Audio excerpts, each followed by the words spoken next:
This is the home of Heshen, who was said to be the richest man in the world during the 18th century. Everyone knows that Heshen was wealthy, but do you know exactly how rich he was?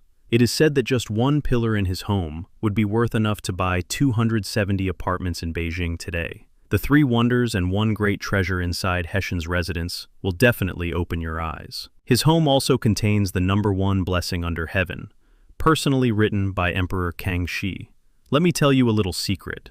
Anyone fortunate enough to see it with their own eyes is considered a truly blessed person. Many people have seen Heshen in television dramas and know what he supposedly looked like. But what exactly was hidden inside his home? That is something you probably do not know. Follow me as I take you inside Heshen's residence and show you how he rose from being a poor scholar to becoming the richest man in the world. Let's go. In fact, people have misunderstood Heshen for far too long. Many people believe that Heshen was simply extremely wealthy, but in reality, he was also exceptionally talented. He once said, "The emperor lives in the Golden Throne Hall, where there are countless dragons. He is the ruler of 10,000 years, while I, Heshen, should be a man of 10,000 blessings." As a result, thousands upon thousands of bats can be found throughout Heshen's residence. This is because the Chinese word for bat sounds like the word for blessing, representing the blessing in the traditional expression blessing, prosperity, and longevity. And among those three, blessing comes first. That is why Prince Kung's mansion is also known as the Garden of 10,000 Blessings. People often say that when you come to Beijing, you should visit the Forbidden City to absorb some imperial energy, go to the Great Wall to experience its commanding power, and visit Prince Kung's mansion to receive some good fortune and blessings.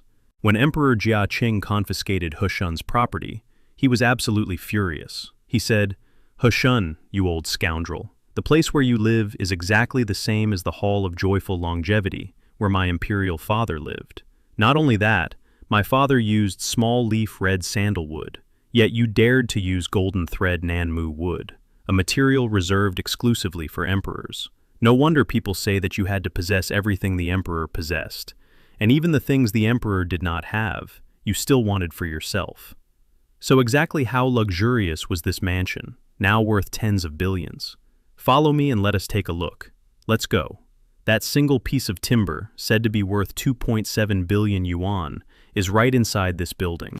Come over and take a look. It is truly an eye-opening sight. Let's go. This building has 2 floors. It is also known as the Immortal Tower. That is because ancient people believed that anyone whose feet did not touch the ground was like an immortal. Throughout the entire Qing Dynasty, Heshen was the only person who dared to live in such a way. Look at those pillars. They are made from priceless golden thread Nanmu wood. Golden thread Nanmu grows extremely slowly. Where does it usually grow? It can be found in places such as Hainan, Sichuan, Guangdong, Yunnan, Guizhou, and other southern regions. Cutting down and transporting this wood was extremely difficult at that time. The workers frequently faced deadly dangers. There was an old folk saying, 1,000 people enter the mountains, but only 500 return. In other words, after cutting down the trees, workers would leave the logs where they had fallen. They would then wait until the mountain floods came the following year and use the floodwater to carry the logs down from the mountains. So Heshen truly possessed extraordinary power and ability. Even while standing at the entrance, we can smell the fragrance of the Nanmu wood. Because of its natural fragrance, mosquitoes and insects could not enter the building during the summer, no matter how many there were outside. Now let us look at the tables and chairs inside. They appear as though they are glowing. This technique is known as sandalwood mother-of-pearl inlay. Shells and luminous sea snail shells were polished until they became extremely thin and were then carefully inlaid into the furniture. The finished pieces look extraordinarily elegant and luxurious. They are also priceless. It is said that the table over there would be worth enough to exchange for a Rolls-Royce in Beijing today. Now look at the floor beneath our feet. This type of stone flooring is extremely rare. Even the imperial palace did not possess this much of it in the past. It is known as petal-patterned rock. This type of rock was formed during volcanic eruptions, when molten lava rolled together with shells. It was then compressed by movements in the Earth's crust over thousands of years. Therefore, the floors beneath Heshen's feet were made from fossils that were hundreds of millions of years old. These were natural creations of the Earth. Even the famous golden floor bricks inside the Forbidden City were not as rare or precious as these stones. This flooring also has a special characteristic. It feels warm when you walk on it during winter, but it feels extremely cool during summer. It also provides excellent protection against slipping. Now raise your head and look above you. What you see there is extraordinary. Those two auspicious clouds were made from pure 24-karat gold. Together, they weigh more than 50 jin, or over 25 kilograms. Had I not told you, you probably would never have known. They were placed in such an inconspicuous location. This shows that, although Heshen was extremely wealthy, he remained relatively discreet about displaying it. Have you ever heard of a stone that can absorb water? There is one right here in this courtyard. You definitely should not miss it. Let us come over here and take a look. Once this stone basin is filled with water, the stone automatically absorbs the water and draws it toward the top. It remains moist throughout the entire year. Moss also grows across the top, making it especially beautiful. Most importantly, look at this stone basin. It was carved from a piece of raw jadeite. Look at this side. Visitors have polished it smooth simply by touching it over the years. It is said that this is imperial green, the most expensive type of jadeite. Heshen truly was unbelievably wealthy. So, exactly how much money did he possess, and where did he hide it? Now we are going to visit his treasure building and find out.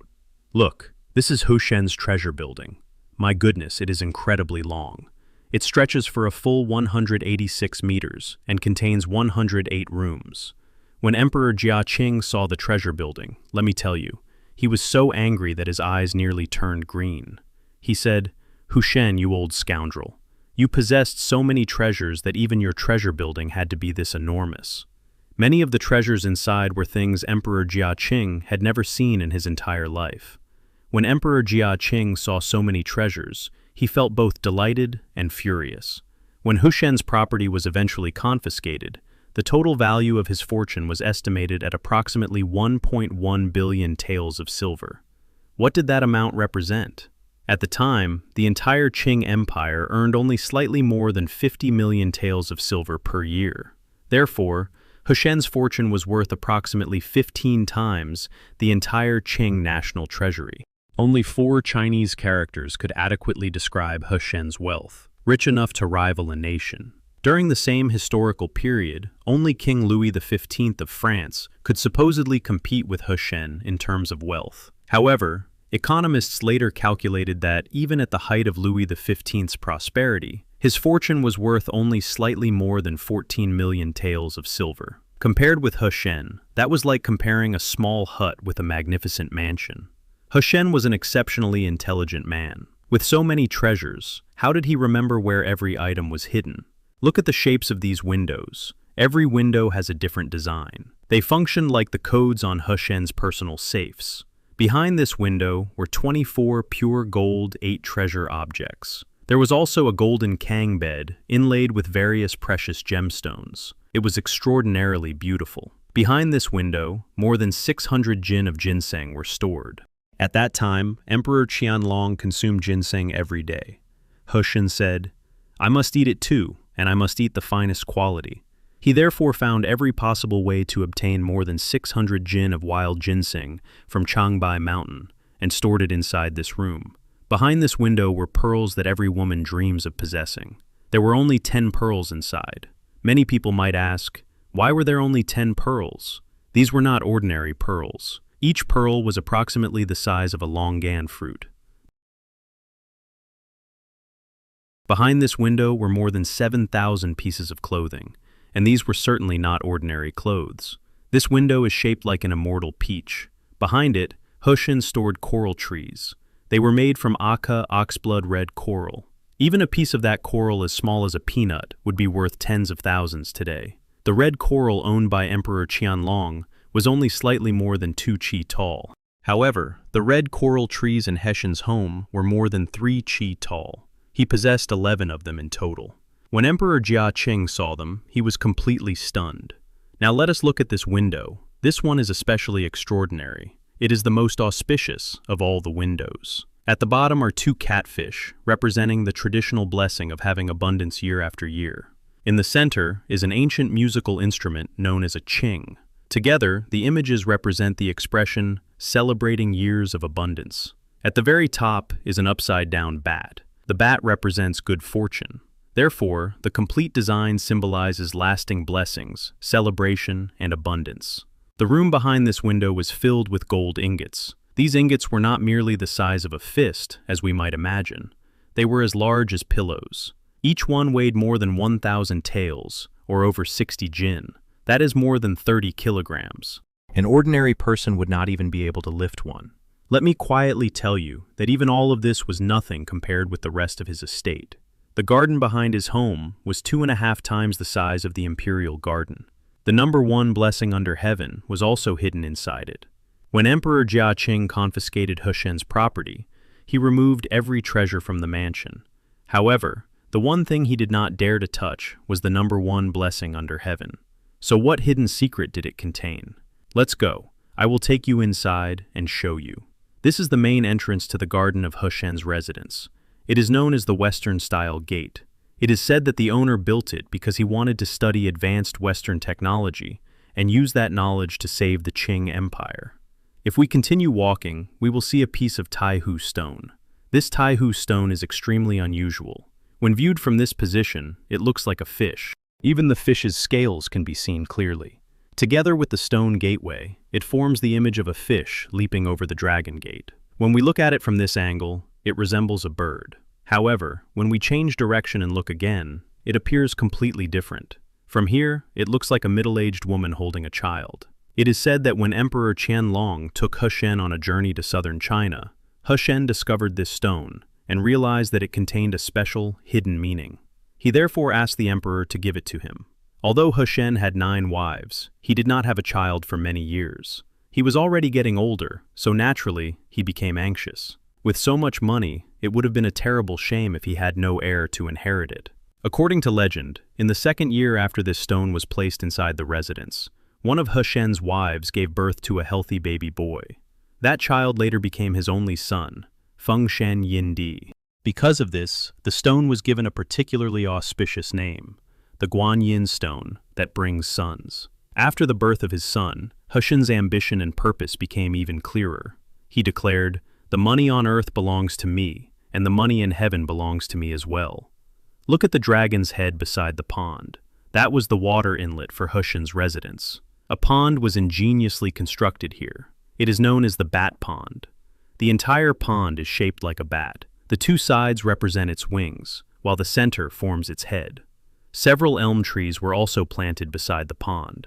The fruits produced by elm trees resemble ancient copper coins.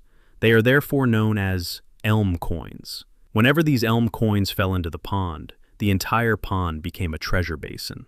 Once you see this treasure basin, may wealth and prosperity flow through the entrance of your home.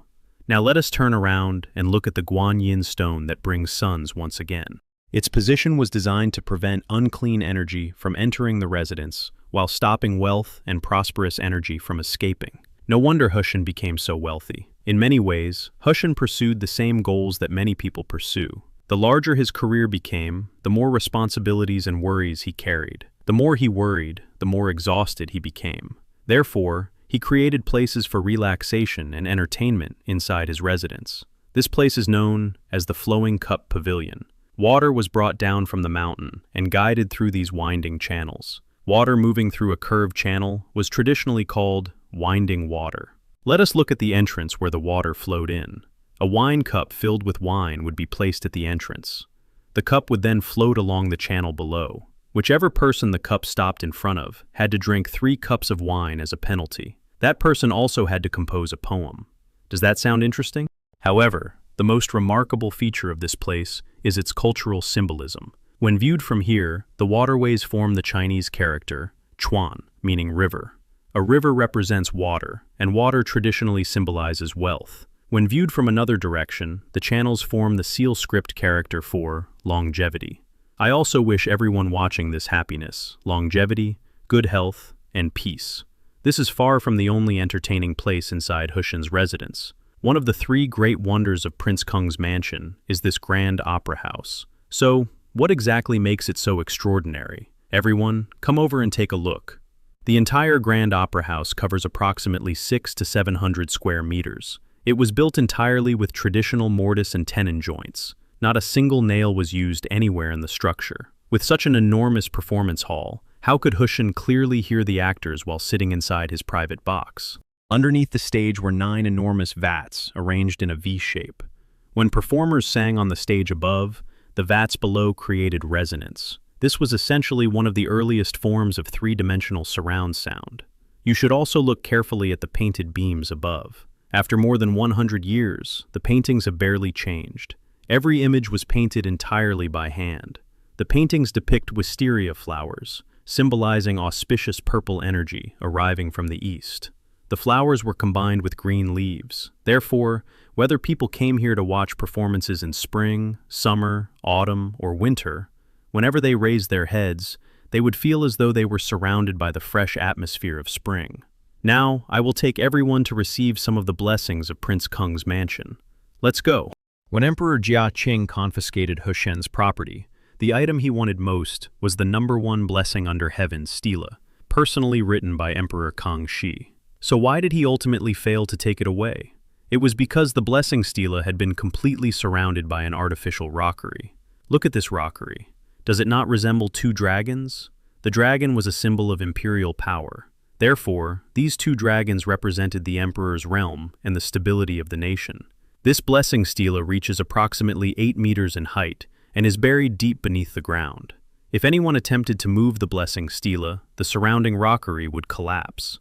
Emperor Qing was also afraid that moving it might symbolically destabilize his empire. Therefore, he did not take the blessing character away. Let me tell you, everyone who visits Prince Kung's mansion wants to touch this blessing character. Would you also like to receive some of its good fortune? Now me will take you there.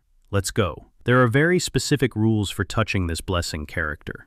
It represents many children, great wealth, long life, abundant land, and countless blessings.